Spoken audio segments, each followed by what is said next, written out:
আল্লাহ পাক বলেছেন, হে আদম সন্তান, আমি তোমাকে ভালোবাসি আর এটা আমার হক যে তুমিও আমাকে ভালোবাসো। এই পৃথিবীতে আমাদের ভালোবাসার কেন্দ্র কে হবেন? সমস্ত কিছু ভালোবাসার ঊর্ধ্বে কার স্থান হবে? আর আল্লাহ বলেছেন, যদি তোমরা আমাকে সত্যিকার অর্থেই ভালোবাসো, কুল ইন কুনতুম তুহিব্বুনাল্লাহ ফাত্তাবিউনি, যদি তোমরা সত্যিকার অর্থে আল্লাহকে ভালোবাসো, আল্লাহর ভালোবাসা পেতে চাও, তাহলে একটা কাজ করো। কি করো? ফাত্তাবিউনি, কার অনুসরণ করো?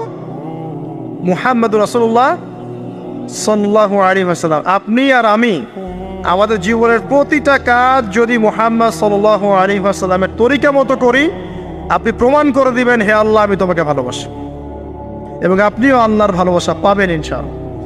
শুধু তাই নয়, শুধু ভালোবাসাই নয়, ওয়া ইয়াগফির লাকুম যুনুবাকুম, তোমাদের সমস্ত পাপ মাফ করে দেব ইনশাআল্লাহ। আল্লাহু গফুর রহিম, আল্লাহ পাক হচ্ছেন পরম করুণাময়, অসীম দয়ালু। এখন নবী সাল্লাল্লাহু আলাইহি ওয়াসাল্লামকে অনুসরণ কিভাবে করবেন? ঘুমাবেন কার মতো? রাসূলের মতো। উঠবেন কার মতো করে? ওযু করবেন কার মতো? বাথরুমে যাবেন কার মতো? বের হবেন কার মতো? নামাজ পড়বেন কার মতো করে? তেলাওয়াত করবেন কার মতো? জিকির করবেন কার তরিকায়? ব্যবসা করবেন কার তরিকায়? চাকরি বাকরি কার তরিকায় করবেন? বিভিন্ন সেক্টরে দায়িত্ব কার মতো করে পালন করবেন?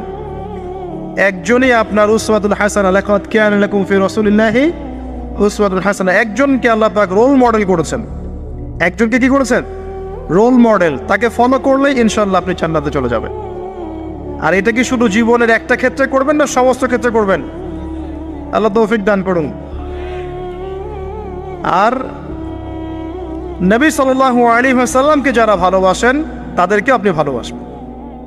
নবী সাল্লাল্লাহু আলাইহি ওয়াসাল্লামকে যারা ভালোবাসেন তাদেরকে আপনি ভালোবাসবেন। যারা নবীকে ভালোবাসে না তাকে কি ভালোবাসবেন?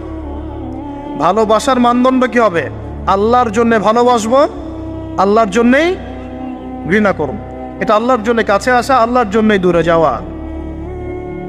আরশের নিচে আল্লাহ পাক যে কয় শ্রেণীর মানুষকে আশ্রয় দিবেন, যে 7 শ্রেণীর মানুষকে, তার মধ্যে এক শ্রেণী আছে এমন 2 ব্যক্তি যারা পরস্পরকে শুধু আল্লাহর জন্য ভালোবাসে। কেউ যদি কাউকে আল্লাহর জন্য ভালোবাসে, তার উচিত তাকে জানিয়ে দেয়া যে, হে অমুক ভাই, আমি আপনাকে আল্লাহর জন্য ভালোবাসি। অমুক দিনী বোনকে বলতে পারে, আমি আপনাকে আল্লাহর জন্য ভালোবাসি। এক ভাগ ভালোবাসা দিয়ে পৃথিবী চলছে। এবার আসেন, এই দুনিয়ার জীবনে আল্লাহ পাক রিজিকের পাশাপাশি একজন আদর্শ দিলেন, উসওয়াতুল হাসানাহ দিলেন, তাকে ফলো করতে বললেন। এবং তিনি একমাত্র ব্যক্তি যাকে কবরে দেখানো হবে, প্রশ্ন করা হবে, মান হাযা রাজুল বুইসা ফীকুম। মনে রাখবেন, তিনি একমাত্র ব্যক্তি যিনি আপনার জন্য, আমার জন্য, কবিরা গুনাহগার ব্যক্তিদের জন্য কিয়ামতের মাঠে সুপারিশ করবেন। তিনি একমাত্র ব্যক্তি যিনি হাউজে কাউসারে পানি নিয়ে আমাদের জন্য অপেক্ষা করবেন। তিনি একমাত্র ব্যক্তি যার সুপারিশ আল্লাহ পাক কবুল করবেন ইনশাআল্লাহু আযজা ওয়া জাল। কিয়ামতের মাঠে যখন সবাই ইয়া নাফসি ইয়া নাফসি বলবে, তিনি একমাত্র ব্যক্তি যিনি বলবেন ইয়া উম্মতি ইয়া উম্মতি। অতএব আমরা সবাই যেন বিনা বাক্যমে মুহাম্মদ সাল্লাল্লাহু আলাইহি ওয়াসাল্লামকে আমাদের আদর্শ মেনে নেই এবং তার সুন্নত অনুযায়ী জীবনযাপন করার চেষ্টা করি। আল্লাহুম্মা আমিন। আল্লাহ তৌফিক দান করুন। এই দুনিয়ার জীবনে ওই এক ভাগ ভালোবাসার মধ্যে আমরা কয়েক শ্রেণীর মানুষকে ভালোবাসি। দেখেন, 1 নাম্বার পিতামাতা, তাই না? 2 নাম্বার স্ত্রী, 3 নাম্বার সন্তান সন্ততি, 4 নাম্বার আত্মীয় স্বজন, পাড়া প্রতিবেশী, এবং আমরা যে দেশে থাকি সে দেশকে ভালোবাসি না? ভালোবাসি। এই ভালোবাসাগুলো কিন্তু বৈধ। এই ভালোবাসাগুলো কি? বৈধ। এখানে একটা বিষয় বুঝতে হবে যে ভালোবাসার ঘৃণা করার মানদণ্ড কে দিবে? আল্লাহ এবং তার রাসূল। এই মানদণ্ডে ভালোবাসবে। যে ভালোবাসা বা যে আবেগ আল্লাহ এবং তার রাসূলের বিধানের অনুকূলে যায় না, সেটা কি করবেন? দুটো বিষয়, পবিত্র ভালোবাসা, আল্লাহ কর্তৃক স্বীকৃত বৈধ ভালোবাসা, এটা একটা। আর একটা এর বিপরীত শক্তি, শয়তান কর্তৃক স্বীকৃত ভালোবাসা। আমার কথাটা একটু গভীরভাবে বোঝেন। একটা হচ্ছে আল্লাহর পক্ষ থেকে স্বীকৃত বৈধ ভালোবাসা, এর বিপরীতে হচ্ছে একটা প্রবৃত্তিগত পাশবিক দাসত্ব, শয়তান কর্তৃক স্বীকৃত। কথা বুঝতে পারছেন? আল্লাহ কর্তৃক স্বীকৃতির মধ্যে আমরা পিতা মাতাকে ভালোবাসব, বরং পিতা মাতাকে যে ভালোবাসবে না এবং তাদের খেদমত করে জান্নাত লাভ করতে পারবে না, এই সন্তানদেরকে নবী সাল্লাল্লাহু আলাইহি ওয়াসাল্লাম অভিশাপ দিয়েছেন।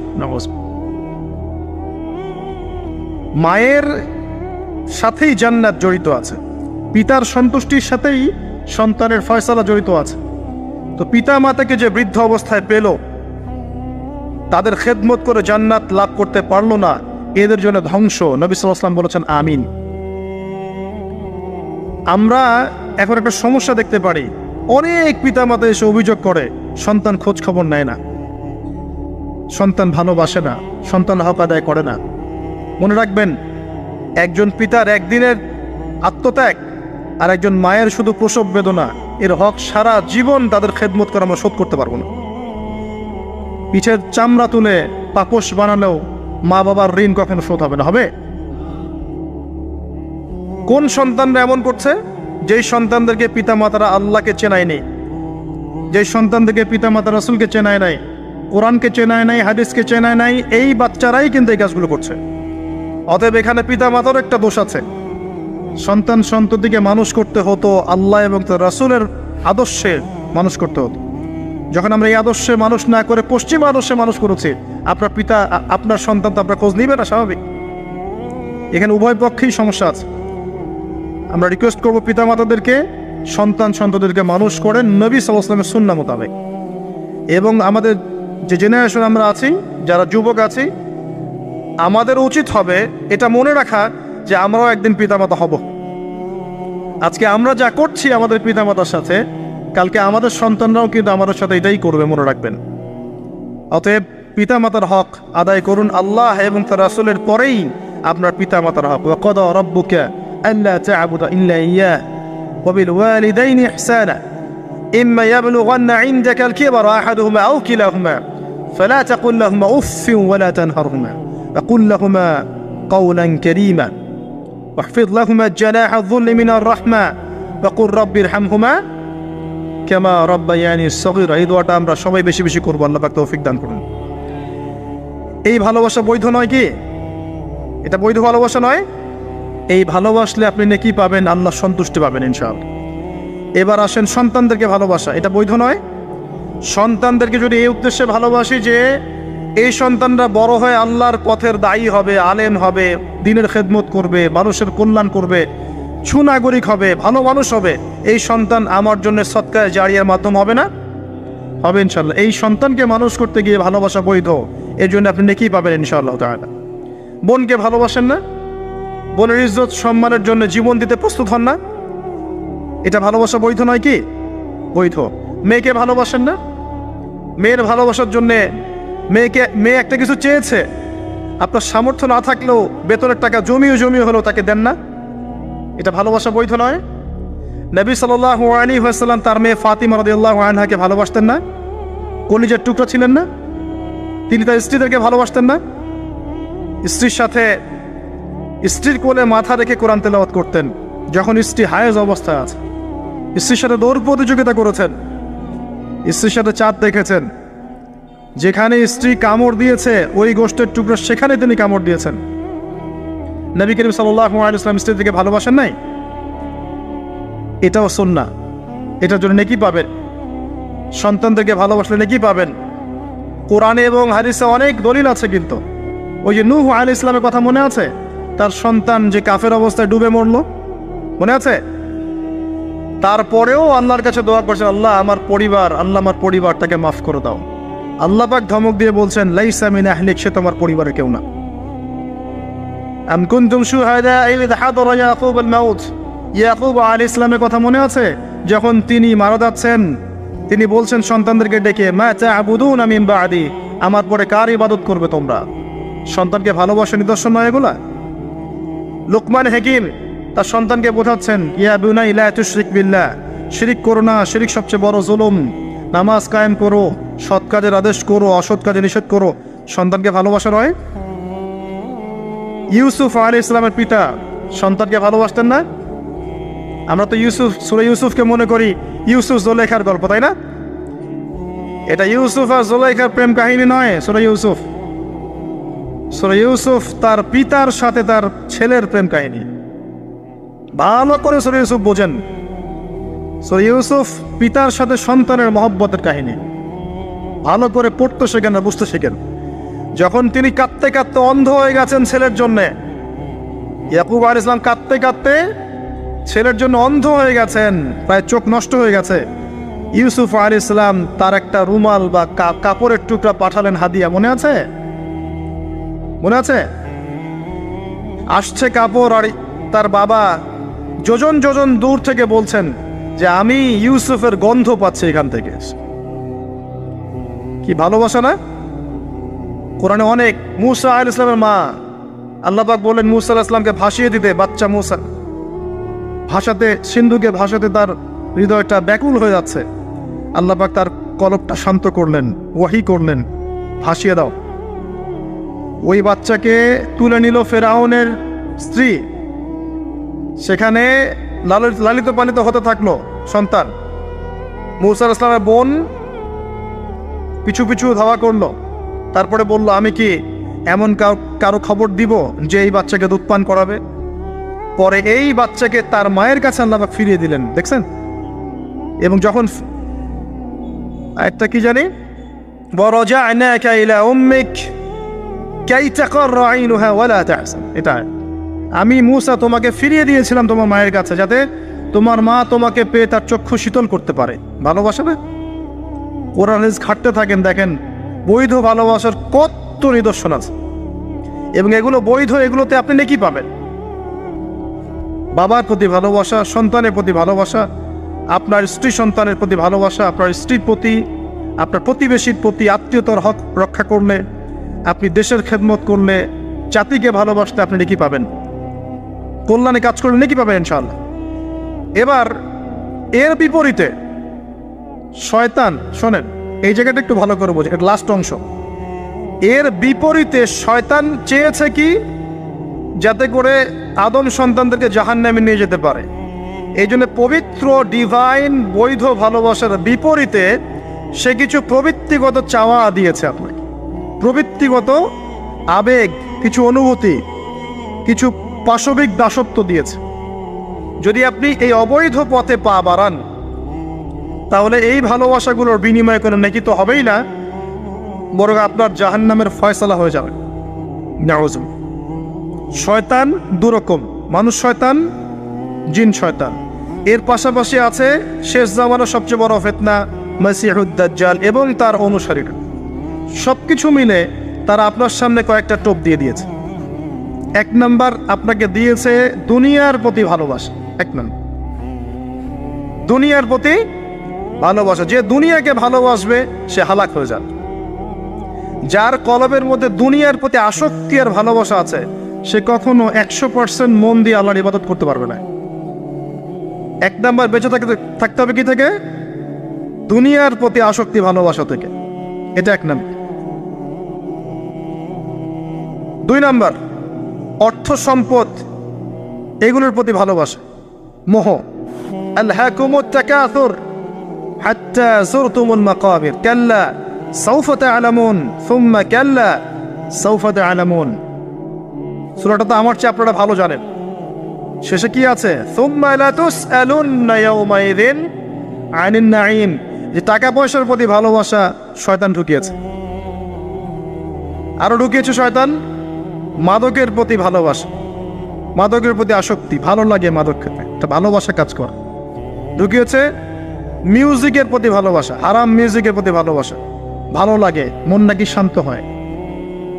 আর সবচেয়ে ডেঞ্জারাস যেটা ঢুকিয়েছে সেটা হচ্ছে এমন মেয়ের প্রতি আসক্তি, এমন নারীর প্রতি আসক্তি যে আসক্তিটা আল্লাহ পাক হালাল করেন নাই, অর্থাৎ গায়রে মাহরাম মেয়ের প্রতি আসক্তি।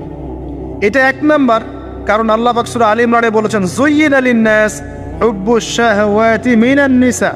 যে কয়টা বিষয়ের প্রতি মানুষের আসক্তি থাকে তার প্রথমটা হচ্ছে নিসা বা মহিলা, পরে অন্য টাকা পয়সা, ধন দৌলত, সোনা চাঁদি এগুলো পড়ে। আর এটাকে শয়তান সবচেয়ে বড় অস্ত্র হিসাবে ইউজ করেছে। মনে করে দেখেন, যত বড় বড় সম্প্রদায় ছিল এদের প্রধান প্রধান ফিতনাগুলো ছিল নারী কেন্দ্রিক। এমনকি নবীজি বলেছেন বনু ইসরাইলের মধ্যে প্রথম ফিতনা হয়েছে কি কেন্দ্রিক?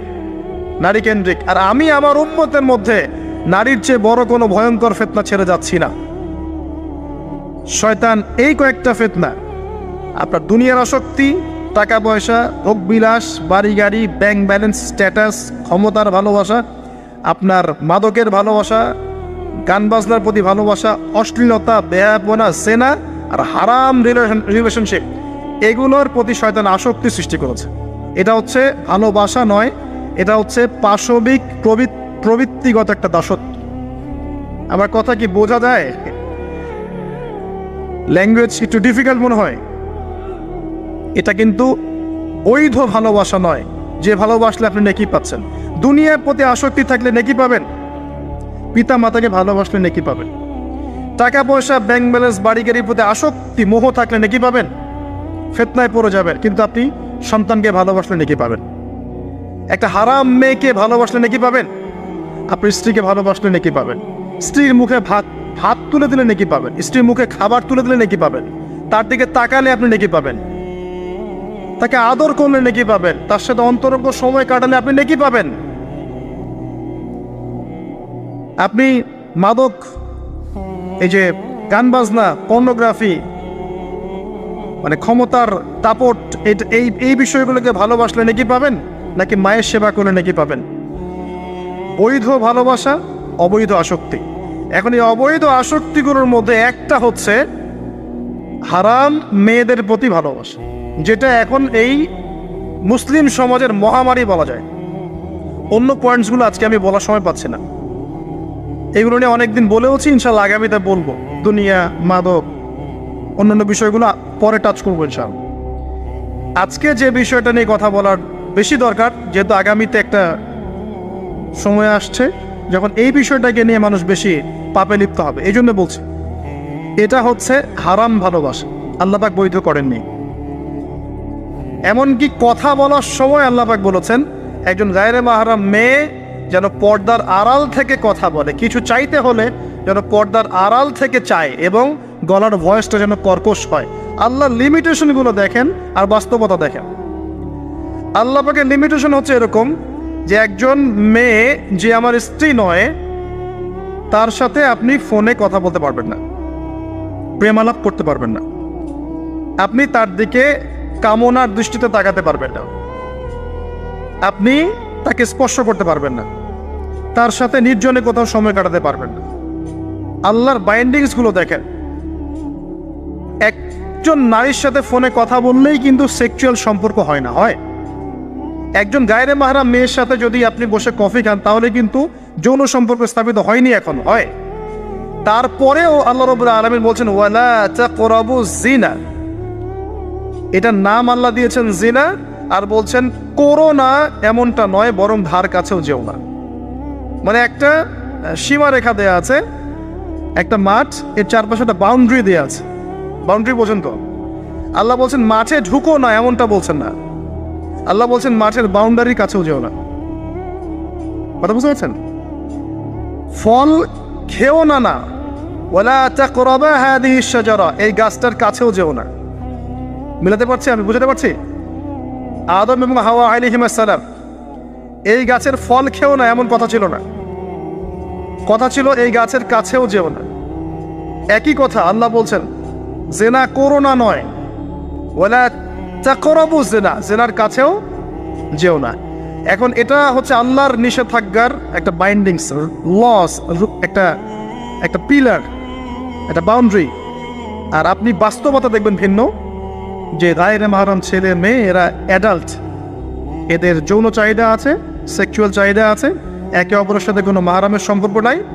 এরা পড়াশোনার নামেই হোক, চাকরি বাকরির নামেই হোক, ভ্যালেন্টাইন্সের নামেই হোক, যে কোনো নামেই হোক, এরা একে অপরের সাথে মিলেমিশে একাকার। এরা কথা বলছে, কথা বলার পরে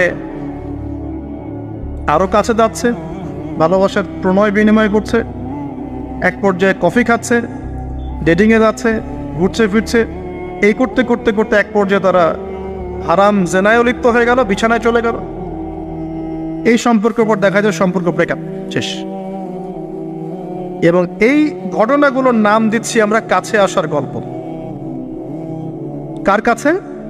যার কাছে আল্লাহ যেতেও নিষেধ করেছে, বলে করা বুঝছে না। আর আমরা বলছি না, কাছে আসারই গল্প। কাছে আসার গল্প হতে পারে মায়ের সাথে, মায়ের কাছে আসার গল্প হতে পারে, স্ত্রীর কাছে আসার গল্প হতে পারে, আমার সন্তানের কাছে আসার গল্প হতে পারে, দেশের কাছে আসার গল্প হতে পারে। কিন্তু হারাম জেনার কাছে আসার কোনো গল্প হতে পারে না। কি হতে পারে? জাহান্নামের উপন্যাস হতে পারে। কি হতে পারে? জাহান্নামের আমল নামার একটা উপন্যাস হতে পারে। উপন্যাস বোঝেন না? আল্লাহ পাক এই যে কিয়ামতের মাঠে আমল নামা ছুঁড়ে দিবেন, ছুঁড়ে দিয়ে আমল নামা ঘুরতে থাকবে, কারো ডান হাতে কারো বাম হাতে। যার হাতে আমল নামা আসুক না কেন, যে হাতে আসুক না কেন, আল্লাহ পাক সবাইকে একটা কথা বলবেন, ইকরা কিতাবাক, তুমি তোমার কিতাব পড়ো, কাফা বিনাফসিকা আল-ইয়াওমা আলাইকা হাসিবা, আজকে তুমি তোমার হিসাব নেওয়ার জন্য যথেষ্ট। আমরা সবাই একটা করে উপন্যাস লিখছি, আমরা সবাই একটা করে উপন্যাস লিখছি আমল নামার, আমাদের কাজের মধ্য দিয়ে। আর এর চেয়ে ভয়ঙ্কর বিষয়টা হচ্ছে, এই উপন্যাসটা আপনাকে পড়তে বলা হবে সবার সামনে। আমার কথা বলে বোঝা যায় না? আমরা একটা গল্প লিখছি আমল নামায়, উপন্যাস লিখছি, যার একটা মোমেন্ট বাদ যাচ্ছে না। এই যে এখন আমরা বসে আছি, এটা আপনার উপন্যাসে উঠে গেছে, আমল নামে উঠে গেছে। মাফ করবেন যদি কালকে আবার দেখেন যে আমল নামাকে উপন্যাস বলে যা ব্যাখ্যা করলাম তো, এবার এই শব্দ দিয়ে আবার তুলকালাম করে ফেলেন। তা বুঝানোর জন্য বলেছি, যুব সমাজ উপন্যাস বোঝে, এই জন্য বলেছি। যুবকরা উপন্যাস বোঝেন না? আপনারা বিভিন্ন উপন্যাস পড়েছেন, যারা জেনারেল লাইনে পড়েছেন অনেক উপন্যাস পড়েছেন, এই জন্য বললাম বুঝানোর জন্যে। আমল নামা কখনো উপন্যাস নয় যে আপনি আর আমি একটা উপন্যাস লিখছি, নিজের গল্প নিজেই লিখছি, নিজের কাজের মধ্য দিয়ে নিজের উপন্যাস নিজেই লিখছি। এবং এটার মধ্যে সবচেয়ে ভয়ঙ্কর কথা হচ্ছে, এইটা সবার সামনে আমাকে পড়ে শোনাতে হবে। আমরা কি পারবো? এই জেনা, এই মাদক, এই পর্নোগ্রাফি, হারাম, জুয়া, ক্যাসিনো, অন্যায়, অত্যাচার, বেনামাজি, দুর্নীতি, ঘুষ, সুদ, এইগুলোর সব কথা সবার সামনে পড়ে শোনাতে আমরা কি পারবো আদৌ? আমরা কি প্রস্তুত? পড়তে কিন্তু হবেই ভাই, সবাইকে পড়তে হবে। আলেম, জালেম, কাফের, মুশরিক, মুনাফিক সবাইকে পড়তে হবে। ইকরা কিতাবাক, এক বচনে এসেছে, মানে এক একজন মানুষকে আল্লাহ পাক বলছেন যে তুমি তোমার বই পড়ে, তোমার কিতাব পড়ে শোনাও। কাফা বিনাফসিকা আল-ইয়াওমা আলাইকা হাসিবা, আজকে তুমি তোমার হিসাব নেওয়ার জন্য যথেষ্ট। আল্লাহ পাক আমাদেরকে কথার গভীরতা বোঝার তৌফিক দান। এই হারাম জিনিসগুলোর মধ্যে সবচেয়ে ডেঞ্জারাস এই ফ্রি মিক্সিং। ফ্রি মিক্সিং কি জিনিস? একজন বেগানা মেয়ে একজন বেগানা ছেলের সাথে মিক্স করবে। এখন আপনি কথাগুলো মনে হচ্ছে রূপকথার মতো মনে হবে, কারণ বাস্তবতার সাথে কোনো মিল নাই। বাস্তবতায় আপনি গিয়ে দেখবেন যে স্কুলে পড়ছে মাশাআল্লাহ গায়রে মাহারাম ছেলে মেয়ে, এবং নাম দিচ্ছে এরা friends, just only friends, friends only, বন্ধু, ক্লাসমেট। কিন্তু এর বয়স মাশাআল্লাহ 16, এর বয়স 20, বা এর বয়স 15, এর বয়স 18। উভয়ের যৌন চাহিদা হয়েছে বালেগ এবং বালেগা। এই বয়সে আসার আরো 5-6 বছর আগে সে বালেগা হয়ে গেছে, এবং তারা কিন্তু আলাদা আলাদা সেকশনে পড়ছে না। এমন যদি হতো মেয়েদের আলাদা স্কুল, মেয়ে টিচার, মেয়েরা পড়ছে, কোনো সমস্যা নেই, টোটালি বৈধ এবং সুন্দর, ভালো সিস্টেম। ছেলেদের আলাদা স্কুল কলেজ, ছেলেরা আলাদা পড়ছে, আলাদা, কোনো সমস্যা নেই। সমস্যা কোথায়? যখন এক ছাদের নিচে আমি সবাইকে বসিয়ে দিয়েছি এবং এরা একে অপরের সাথে মিক্স করছে, মিক্স, যেখানে আল্লাহ বলছেন কাছেও যেও না, এরা কথা বলছে, নোট চেঞ্জ করছে, একে অপরের সাথে গ্রুপ স্টাডি করছে, কফি খাচ্ছে, দেখা সাক্ষাৎ করছে, ডেটিং করছে, একে অপরের সাথে যৌন মিলনও করছে, একে অপরের সাথে বসে পর্ন দেখছে, যৌন মিলন করছে, সেক্সুয়াল সম্পর্ক স্থাপন করেছে, এবং মানুষ বুঝাচ্ছে এদেরকে এই সম্পর্কটা বৈধ, ভালো সম্পর্কটা পবিত্র, পরে বিয়ে করে নিলে হয়ে গেল। এই হচ্ছে এটা বাস্তবতা। বাস্তবতার সাথে ওয়ালা তাকরাবু জিনা আয়াতের কোনো মিল আছে? বাস্তবতা এক জায়গায়, কোরআন এক জায়গায়। এরপরে দাবি করছি আমরা মুসলিম, স্টিল আমরা দাবি করছি আমরা মুসলিম। এবং এই ফ্রি মিক্সিংয়ের ফলে শত শত যুবক যুবতীর ইজ্জত চলে গেছে।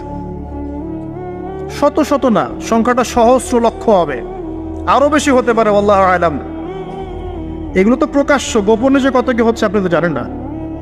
যে সন্তান, যে মেয়েটাকে আপনি ছোট মনে করছেন, অলরেডি যে সে কতগুলো ছেলেকে এভাবে ছেলে বদল করতে করতে করতে করতে করতে করতে এই জায়গায় আসছে আপনি জানেনই না। যে ছেলেটাকে আপনি ছোট্ট মনে করছেন, এ যে কতগুলো গার্লফ্রেন্ড চেঞ্জ করতে করতে এই জায়গায় আসছে আপনি জানেন না। এবং এগুলোকে সে মনে করছে পবিত্র সম্পর্ক, কোনো সমস্যা নাই।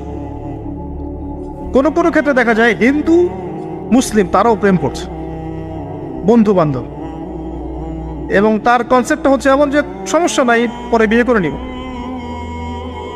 এটা চলছে। এবং এদেরকে আমরা উস্কে দিব এভাবে যে 14 ফেব্রুয়ারিতে তোমরা অবাধে মেলামেশা করতে পারো, কোনো সমস্যা নেই, বরং এটা হচ্ছে তোমাদের মত প্রকাশের স্বাধীনতা। এবং আমরা এটাও বোঝাবো ওদেরকে যে যারা এগুলোর বিরুদ্ধে বলবে তারা মৌলবাদী, তারা সমাজের উন্নতি অগ্রগতি প্রগতি চাচ্ছে না, তারা চাচ্ছে না তোমরা এগিয়ে যাও, বরং তারা তোমাদেরকে পিছিয়ে দিতে চাচ্ছে। কোথায় এগিয়ে নিচ্ছি আমরা এদেরকে? আমি জানি কোথায় নিচ্ছেন, এক্স্যাক্টলি বলতে পারবো কোথায় নিচ্ছেন। ইলাল নার, জাহান্নামের দিকে, জাহান্নামের দিকে এগিয়ে নিচ্ছেন, আর কোনো দিকে নয়। আসেন, এই মিক্সিংটা এখানে শেষ হলো না। এরপরে যখন সে কলেজ লাইফে গেল, সেখানেও দেখবেন সেম দৃশ্য, একই অবস্থা। দেখা যায় কলেজে মাঝে মাঝে আন্দোলন হয় না, হয় না? আন্দোলনে দেখবেন যে ছেলে মেয়ে একসাথে, ছেলের কাঁধে মেয়ের কোলের মধ্যে ছেলে মাথা দিয়ে স্লোগান দিচ্ছে, মনে হচ্ছে যেন স্ত্রী। সুবহানাল্লাহ। হ্যাঁ, দেখবেন বিভিন্ন আন্দোলনের সময় দেখবেন কলেজ বিশ্ববিদ্যালয়গুলোতে, আমরা তো পড়েছি, আমরা তো বলতে পারবো, আন্দোলন হচ্ছে, বান্ধবী বসে আছে, বান্ধবীর কোলে মাথা দিয়ে বন্ধু, মনে হচ্ছে যেন স্ত্রী। স্ত্রী না পাবলিক প্রপার্টি, আল্লাহ ভালো জানে। তা পাবলিক প্রপার্টি যে কেউ ভোগ করতে পারে। এটা কলেজে শেষ থাকলো না, ইভেন স্কুল কলেজের মধ্যে দেখবেন যে আপনি টিচার একজন পড়াচ্ছেন, পুরুষ টিচার, এর চারপাশে মেয়েরা গোল করে বসে আছে ব্যাচ, পুরুষ টিচার মেয়েদের ব্যাচ পড়াচ্ছেন, মেয়েরা সবাই তার গায়ে মারাম। দর্শনটা এখানে এরকম না, এরা তো আমার মেয়ের মতো, এরা তো আমার মেয়ের মতো, জাস্ট এভাবে, তুমি তো আমার মেয়ের বয়স। কথা বুঝতে পারছেন? তুমি তো আমার মামনির মতো, আর ওই মেয়েকে বোঝানো হচ্ছে টিচার তোমার বাবার মতো।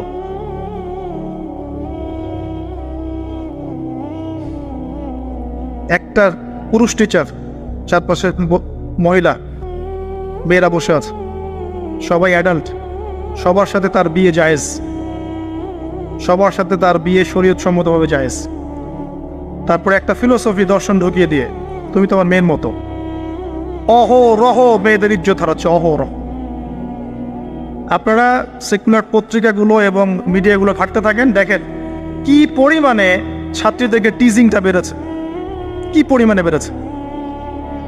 এমন অনেক ছাত্রী আছে, আমি বিভিন্ন রাষ্ট্রের নিউজ দেখি, যে টিচাররা, একটা স্কুলের টিচাররা মিলে প্রাইমারি স্কুল থেকে শুরু করে হাই স্কুল পর্যন্ত অসংখ্য ছাত্রীকে রেপ করেছে, ভিডিও ধারণ করেছে, এখানে মহিলা টিচাররা ইনভলভ ছিলেন, এমন নিউজ এসেছে। এবং অ্যাসিড দিয়ে মুখ ঝলসে দেওয়ার ভয় দেখিয়ে কাজ করা হয়েছে দীর্ঘদিন ধরে, ভয়ে মেয়েরা কিছু বলতে পারে নাই। আবার সেদিন একটা রেপিস্টের ক্রাইম দেখলাম, র্যাব ধরেছে, র্যাবের অফিসার যিনি ব্রিফ করছেন তিনিও অবাক, যে আমরা অবাক হয়ে গেছি এর ঘটনা দেখে। সে রেপিস্ট কিন্তু মুসলিম না, ভাগ্যিস সে অন্য ধর্মের না, যদি মুসলিম হতো তাহলে এটা নিয়ে আবার প্রচারণা শুরু হয়ে যেত।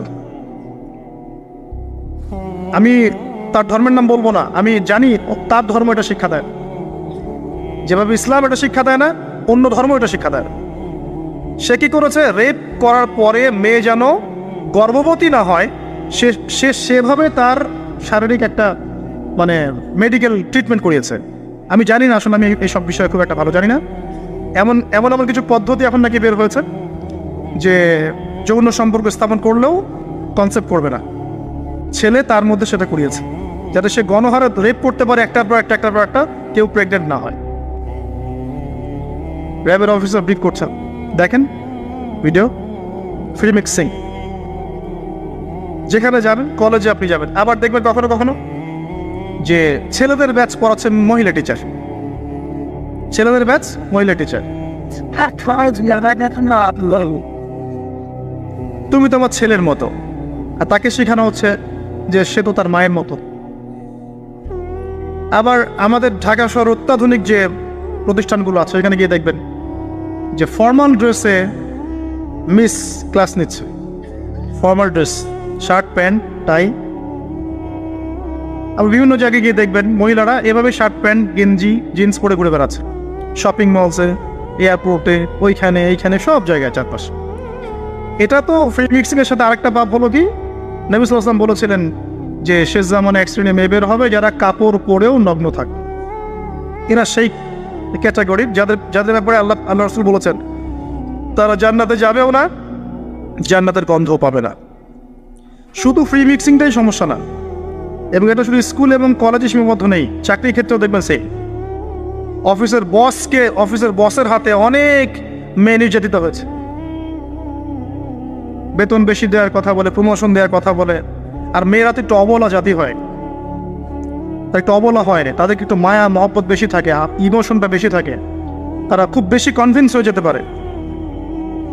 ভালো স্বপ্ন দেখিয়ে, রঙিন রঙিন স্বপ্ন দেখিয়ে তাদের কত মানুষ ইজ্জত নষ্ট করে ফেলেছে আল্লাহ ভালো জানেন। এরপরেও দেখবেন, এই সমস্যার পরেও দেখবেন তার উপরে আবার আছে পর্নোগ্রাফি। মানে মানুষ রাতের বেলা শুয়ে শুয়ে নগ্ন মুভিজ দেখছে আর দেখছে। এটাকে উপরের লেভেল থেকে বন্ধ করার কোনো প্রয়াস নেওয়া হয়নি এখন পর্যন্ত। এমন অনেক কান্ট্রি আছে এই বিশ্বের মধ্যে যারা কিন্তু ইন্টারনেট সেকশনটাকে নিয়ন্ত্রণ করে। সব সাইট আমার দেশে চলতে পারবে না। ইভেন আমরা যে হারে ফেসবুক চালাই, চাইনিজরা কিন্তু এভাবে চালায় না, ওদের সামাজিক যোগাযোগ আলাদা মাধ্যম আছে জানেন। সব জায়গায় একটা রেস্ট্রিক্টেড ব্যবস্থা আছে। পর্নোগ্রাফি যেগুলো দিয়ে ব্লু ফিল্মস দেখানো হয় সারা দেশের মানুষকে, একটা জাতির মানুষকে, এটা তো অ্যাটলিস্ট বন্ধ করা যেত। আর এটা বন্ধ করাটা তো নিঃসন্দেহে কোনো মৌলবাদী কাজ নয়, সন্ত্রাসী কাজ নয়, জঙ্গিবাদী কাজ নয়, তাই কি? এটা যখন আপনি দেখছেন সারাদিন ধরে, সারা রাত ধরে, এই ছেলেপেলেটা ম্যাক্সিমামই আসক্ত এগুলোতে। ইভেন এখন মেয়েরাও এগুলো দেখে। আপনি সেকুলার মিডিয়াগুলো রিপোর্টগুলো দেখেন, তারাই বলছে এগুলো। স্কুলে গিয়ে মেয়েদের ইন্টারভিউ নিচ্ছে, তোমরা কি এটা দেখো? মেয়েরা বলছে যে হ্যাঁ আমরাও দেখি, আমরাও কথাবার্তা বলি যে নতুন একটা আইটেম আসছে, এটা দেখ, এভাবে তারা কথা বলছে বসে ক্লাসের মতো। তো যখন ছেলে মেয়েরা এগুলো অবাধে দেখবে, যুবক যুবতী কিশোর কিশোরীরা, এরপরে আবার ফ্রি মিক্সিং, তার উপরে আবার বেহায়াপনা, নগ্নতা, পোশাক আশাকের পর্দার বাড়াই নাই, তখন আপনি চিন্তা করেন সমাজটা কি হইতে পারে। আবার এগুলোকে আমরা দিবসের মধ্য দিয়ে উৎসাহিত করছি কাছে আসার গল্প, আসো আরো জানা করো। কোথায় ইসলাম আর কোথায় কোরআন আর কোথায় সেই পর্দার, কোথায় কি? আর ওই যে দেখেন একটা মেয়ে মুস্কান, ও তার নেকাব খুলবে না, 200-300 কুকুরের সামনে বলছে আল্লাহু আকবার। তো জান্নাত আসলে কাদের জন্য? এই অবস্থায় যদি আমরা কেউ খাস পর্দা করছি, এখন যারা আবার খাস পর্দা করছি তাদেরকে আবার বাঁকা চোখে তাকানো আছে, আবার কাউন্টার। এমনি তো চলছে এগুলো, আর উপর আবার কাউন্টার। মানে একটা জায়গা বাকি রাখছে না শয়তান আপনাকে ফিতনায় ফেলার জন্য। এই অবস্থায় কেউ যদি পর্দা করতে যায়, ওকে আবার বাঁকা চোখে দেখানো হচ্ছে। এ তো ভালো সুবিধার মনে হচ্ছে না। তোমার বোরখার নিচে গিয়ে বোমটম আছে নাকি? সাইকোলজিক্যাল আক্রমণ। বোরখা পরে যাচ্ছে স্কুল কলেজে, টিচাররা কেমন করছে, তার সাথে কেমন যেন আচরণ করছে। এটা কেন পড়ছো? মুখটা খোলো, নাহলে পরীক্ষা দিতে মনে। এগুলো চলছে।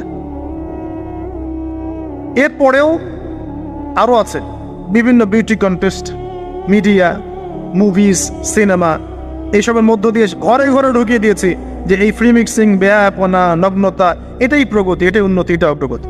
ইভেন আমাদের ছোট ছোট বাচ্চারা এগুলো দেখে দেখেই বড় হচ্ছে এখন। জানি না ওরা আবার কোন জেনারেশন হয়ে পড়ে ওঠে, আল্লাহ ভালো জানে। এর উপরে এসেছে সেলফি এবং ছবি ভিডিওর একটা বুদ্ধি প্রতিবন্ধী জেনারেশন। একটু হলেই সেলফিস ফেসবুকে আপলোড, আবার টিকটক, আবার ইউটিউবিং, আবার নিজে নিজেই হাসে, নিজে নিজে ছবি তোলে। আর অনলাইনটা অ্যাভেলেবল হয়ে গিয়ে সবার হাতে হাতে স্মার্টফোন যখন গিয়েছে, তখন এগুলো আপলোডিংটা খুব বেশি হচ্ছে। আপলোডিং আগে ঘটনা ঘটতো সবাই জানতে পারতো না, এখন ঘটলে সারা দুনিয়ার মানুষ এক মুহূর্তে জেনে ফেলে। তখন একটা খারাপ ভিডিও সবার হাতে হাতে ঘরে ঘরে। এবার এই হারাম ভালোবাসা, এটা ভালোবাসা বলার অপরাধ হবে, এই হারাম প্রবৃত্তির এই নগ্ন দাসত্ব, এই দাসত্বটাকে ভালোবাসার নাম দিয়ে আল্লাহর নাজিলকৃত পবিত্র ভালোবাসাকে চ্যালেঞ্জ করা হয়েছে। এবং বিভিন্ন মানুষ, সমাজের বিভিন্ন শ্রেণীর মানুষকে এই হারামের দিকে ধাবিত করা হয়েছে, যাতে সবাই জান্নাতের কাছে না বরং জাহান্নামের কাছে আসতে পারে। এই হলো অবস্থা। এখন এই অবস্থায় আল্লাহ রাব্বুল আলামিন মুমিনদের জন্য সলিউশন দিয়েছেন সূরা নূরের মধ্যে। কুল লিল মুমিনিন ইয়াগুদ্দুনা মিন আবসারিহিম ওয়া ইয়াহফাযু ফুরুজাহুম, এটা পড়ে আছে আপনার কোরআনে। মুমিন পুরুষদেরকে আপনি বলুন, হে নবী, তারা যেন চক্ষু নিচু রাখে এবং তাদের লজ্জাস্থানের হেফাজত করে। মুমিন নারীদেরকে আপনি বলুন যেন তারা তাদের লজ্জাস্থানের হেফাজত করে, চোখ নিচে রাখে এবং তারা এই মানুষদের ছাড়া অন্য কারোর সামনে যেন না যায় এবং জিনাত হিজাব তারা যেন অবলম্বন করে। এটা আল্লাহর আদেশ। Only Quran or only Hadith and only Islam can solve this problem. কোরআন, সুন্নাহ এবং ইসলাম ছাড়া কেউ এই সমস্যা সলভ করতে পারবে না। এখানকার সলিউশন এগুলা। প্রথমত তারবিয়াত দিতে হবে ছোট থেকেই, তার উপরে নিয়মিত ইমানের চর্চা রাখতে হবে, তার উপরে ছেলে মেয়েদেরকে পর্দা বোঝাতে হবে, ছোট থেকেই মেয়েদেরকে পর্দায় রাখতে হবে। তারপরেও যদি বড় হয়ে এদের মধ্যে খারাপ চিন্তা আসে, চোখ নিচু করতে হবে। যেগুলো অশ্লীল সেগুলোর ধার কাছে যাওয়া যাবে না। দ্রুত এদের বিয়ের ব্যবস্থা করতে হবে যাতে ওরা পবিত্র লাইফ লিড করতে পারে। তারপরে দেখবেন আস্তে আস্তে কিছুটা হলেও, 100% না হলেও কিছুটা হলেও আপনি ফিতনা থেকে দূরে রাখতে পারবেন। আর যত বেশি এই ভোগবাদী, বস্তুবাদী, এই পশ্চিমাদের ধাঁচে আপনি সন্তানকে গড়ে তুলবেন, কাছে আসার নাম দিয়ে জেনা করাবেন, প্রিমিক্সিংয়ে নেবেন, পর্নোগ্রাফিকে অবাধ লাইসেন্স দিয়ে দিবেন, মাদকাসক্ত ওই যুব সমাজকে ফেরানোর কোনো পথ পদ্ধতি অবলম্বন করবেন না, হিজাবের প্রতিবন্ধকতা করবেন, তত বেশি সমাজ আস্তে আস্তে আস্তে আস্তে অধঃপতন, অতল তলে যেতে থাকবে। এবং এরপর কি হবে সেটাও বলে দিচ্ছি, এটাও হাদিস থেকেই বলছি। সেটা হচ্ছে এরপরে বাড়বে সমকামিতা। কি বাড়বে? অশ্লীলতা সয়লাভ হতে হতে হতে হতে এমন একটা পর্যায়ে যাবে, বেশিরভাগ মানুষই যাবে আল্লাহর বান্দারা বাদ দিয়ে, যখন দেখবেন মেয়েদের প্রতি আসক্তি কমে যাবে ছেলেদের একটা পর্যায়ে গিয়ে, এবং ছেলের সাথে জেনা করা শুরু করবে, যেটা শুরু হয়ে গেছে বিগত 20-30-40 বছর থেকে এদেশেও, এবং সমকামীদের সংগঠন পর্যন্ত আছে এদেশে। এটাও রিপোর্ট, আপনি সেকুলার মিডিয়া ঘেটে দেখেন, বছরের একদিন তারা আবার একত্রিত হয় একটা হোটেলে, সেখানে ওদের মতো করে ওরা এনজয় করে। কওমে লূত, নবী সাল্লাল্লাহু আলাইহি ওয়াসাল্লাম বলেছিলেন, আমি ভয় পাই আমার উম্মতের মধ্যে কয়েকটা জিনিস। একটা হচ্ছে গোপন শিরক, একটা হচ্ছে আমার উম্মত মূর্তি পূজা করবে, আর একটা হচ্ছে আমার উম্মতের মধ্যে সমকামিতা ছড়িয়ে পড়বে। আর এই সমকামীদেরকে আল্লাহ পাক জমিনটা তুলে আকাশে পাথর বর্ষণ করে আবার দাবিয়ে দিয়েছিলেন। কওমে লূত এই জর্ডানের ডেড সি, মৃত সাগরের পাশে এরা থাকত। সেই সম্প্রদায়ের কাছে আল্লাহ পাক লূত আলাইহিস সালামকে পাঠিয়েছিলেন। এত বড় মনের নবী ছিলেন তিনি, সম্প্রদায়ের মানুষকে পাপ থেকে বাঁচানোর জন্য বলছেন যে হাউলাই বানাতিন কুনতুম ফাইলিন, তোমাদের যদি প্রবৃত্তির চাহিদা থেকে থাকে, আমার মেয়েদের মধ্য থেকে বিয়ে করে নাও, তাও ভালো থাকো। তারা বলছে, তুমি লূত নিজেকে পবিত্র মনে করতে চাও?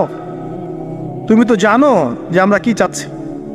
যখন জিবরাইল এবং মিকাইল আলাইহিস সালাম এসেছেন পুরুষের রূপে, বালকের রূপে, সুদর্শন, তাদেরকে অফার করছে, কথা বুঝতে পারছে না, তাদেরকে অফার করছে। আর লূত আলাইহিস সালাম নিজের মেহমানের সম্মান বাঁচাতে গিয়ে বলছেন, আলাইসা মিনকুম রাজুলুন রশিদ, তোমাদের মধ্যে কি একটা ভালো মানুষ বেঁচে নাই? ওই সমকামিতা ছড়িয়ে পড়েছে এখন আমাদের এখানে। আর আপনি বিশ্বের যে বড় বড় রাষ্ট্রগুলোর মানে দাসত্ব করেন, ওদের দেশে সমকামিতা বৈধ বৈধ। আর যেখানে এটা বৈধ হবে সেখানে ওই লূত আলাইহিস সালামের কওমের মতোই শাস্তি আসবে ইনশাআল্লাহ, কোনো সন্দেহ নেই। দেখবেন ওই জায়গাটা মাটিতে ধসে যাবে ইনশাআল্লাহ। আর এটা হাদিসেও এসেছে যে আমাদের আগে 3টা বড় বড় ভূমিকম্প হবে, একটা পূর্ব দিকে, একটা পশ্চিমে, একটা পৃথিবীর মাঝখানে। আর পশ্চিম বলতে আমি বুঝি পশ্চিমা সভ্যতা। এটা ভূমিকম্পে ধসে যাবে ইনশাআল্লাহ আযজা ওয়া জাল। কারণ সুদের মধ্য দিয়ে এরা আল্লাহর সাথে যুদ্ধ করছে, সমকামিতার মধ্য দিয়ে এরা কওমে লূতের মতো আচরণ করছে, সারা বিশ্বে এরা মানুষকে নির্বিচারে হত্যা করছে। এর ফলাফল এরা পাবে, আসবে সময় সামনে। আমাদের পয়েন্ট আজকে এটাই, এই নারী পুরুষের অবাধ এই জিনাটা যদি আপনি ঠেকাতে না পারেন, এক পর্যায়ে সমকামিতায় চলে যাবে মানুষ, পারতে থাকবে এক পর্যায়ে। শাস্তি ভাই, নবী সাল্লাল্লাহু আলাইহি ওয়াসাল্লাম দেখে এসেছেন মেরাজের রাত্রে যে জেনাকারী পুরুষ আর নারীর শাস্তি দেখেছেন। স্পেশাল একটা চুলা, জাহান্নামের ভিতরে স্পেশাল একটা চুলা বানিয়েছেন আল্লাহ পাক, যার নিচের দিকটা এরকম প্রশস্ত, মাথাটা চিকন, নিচ থেকে আগুন দাউ দাউ করে জ্বলছে, আর এই আগুনের সাথে সাথে মানুষগুলো লাফিয়ে উঠছে। আগুন নিচে নেমে যাচ্ছে, মানুষগুলো নিচে নেমে যাচ্ছে, আবার দাউ দাউ করে আগুন, আবার মানুষগুলো উপরে উঠছে। এটা ওদের শাস্তি দেখেছেন নবী সাল্লাল্লাহু আলাইহি ওয়াসাল্লাম যারা এই উম্মতের জেনা এবং ব্যভিচারে লিপ্ত আছে। আর আপনাকে আমি বলে রাখি, শুধু সেক্সুয়াল সম্পর্কটাই জেনা নয়, বরং ওই যে আপনি কথা বলছেন, ওই যে কফি খাচ্ছেন, হাতে স্পর্শ করছেন, চুল ধরছেন, জড়িয়ে ধরছেন, প্রেমপত্র লিখছেন, সবই জেনা টোটালি। এই প্রতিটা কাজ স্ত্রীর সাথে করলে প্রত্যেকটা কাজের বিনিময়ে নেকি পাবেন আপনি। আর এই প্রতিটা কাজ আপনি ওর সাথে করলে আপনি প্রত্যেকটা কাজের বিনিময়ে জাহান্নামের দিকে যাচ্ছেন। শুধু এভাবে স্পর্শ করা, গায়ের মাহরাম মেয়েকে এভাবে স্পর্শ করা, একটা হাদিসে নবীজি বলেছেন মাথার মধ্যে লোহার পেরেক বসানোর চাইতে বেশি জঘন্য কাজ। মানে একবার করে স্পর্শ করার শাস্তি হচ্ছে মাথায় আল্লাহ পাক লোহার পেরেক বসানো। আর বিবাহিত, এটা তো বললাম অবিবাহিত জেনারেশন, যাদের মধ্যে আবেগটা বেশি থাকে। আর যারা বিবাহিত দেখবেন ওদের মধ্যেও বিভিন্ন সিরিয়াল দিয়ে, সিনেমা দিয়ে, মুভি দিয়ে, নাটক দিয়ে পরকীয়ার দিকে উস্কানো হচ্ছে। মনে হচ্ছে পরকীয়া একটা স্বাভাবিক বিষয়। আর এখন ম্যাক্সিমাম পরিবারের মধ্যে পরকীয়া ঢুকে গেছে। দেখবেন স্বামী জানেই না স্ত্রী পরকীয়া করছে, স্ত্রীও জানে না স্বামীর কটার সাথে অ্যাফেয়ার। হ্যাঁ, এবং এগুলো করলে কেউ খারাপ বলবে না। আবার এগুলো করলে এবং জেনা করলে কেউ খারাপ বলবে না। খারাপ তখন বলবে যখন আপনি সাহস করে আরেকটা বিয়ে করতে যান। এটা দুনিয়া এখন। আপনি সাহস করে বৈধ একটা বিয়ে করলে মানুষ আপনার দিকে বাঁকা চোখে তাকাবে, চরিত্র খারাপ মনে হয়। কিন্তু বিবাহিত হওয়ার পরেও একটা স্ত্রী নিয়ে আছেন, এদিকে 10টার সাথে পরকীয়া, কোনো সমস্যা নেই। অথবা বিয়ে না করে আপনি 1000টা মেয়ের সাথে জেনা করছেন, বারে যাচ্ছেন, এই পতিতালয়ে যাচ্ছেন, ধনির দুলাল হলে ওখানে গিয়ে আদা খাচ্ছেন, মাদক খাচ্ছেন, সেক্স করে বাসায় ফিরছেন, কোনো সমস্যা নেই।